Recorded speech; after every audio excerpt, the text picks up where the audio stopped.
صرخت البوسنة أيها المسلمون، فضجت نساؤها من حمل كلاب البرية.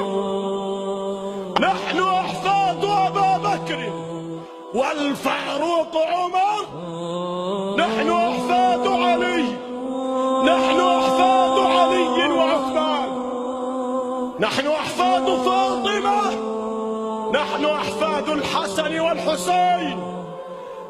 لا مكان للطائفية في غزة، سندوس على رؤوس ونحطم جماجم كل من يريد إشعال وإعلاء راية الفتنة الطائفية في غزة. لا يخرج من بيننا بعض مرتزقة الدولار، بعض المرتزقة البارحة وقبل البارحة، أشخاص معدودين أدعياء الطائفية يتراقصون على جثث الأطفال والنساء. يا للعار لن نساوم على دماء أطفال العراق ولا أطفال حلب ولا نساء الشام، لن نساوم على دماء المسلمين. انظروا إلينا يا أهل الرافدين في العراق، ويا أهل الشام، ويا أهل ميانمار، ويا أهل البوسنة، ويا أهل الشيشان. أذن للذين يقاتلون بأنهم ظلموا وإن الله على نصرهم لقدير. الذين أخرجوا من ديارهم بغير حق إلا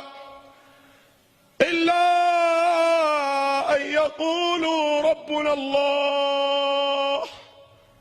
فالنار معكم، الغبار معكم، الريح معكم، جبريل معكم، السماء معكم، جند الله معكم. كنا ننتظر منكم، لكنها والله الفاضحة، لكنها والله الكاشفة. كنا ننتظر الفرحة بتدمير تل أبيب أو واشنطن أو نيويورك أو موسكو الملحد، لكننا مع الأسف، لكن لويان الحزن والعار يفرحون، يتبادلون التهاني، يتراقصون على جثث أطفالك يا حلب. نساؤك الرجال بجلابيبهن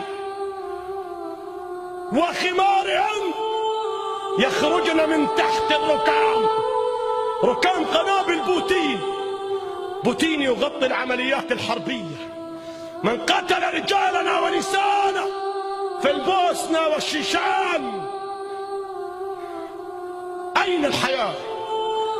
أين الشرف؟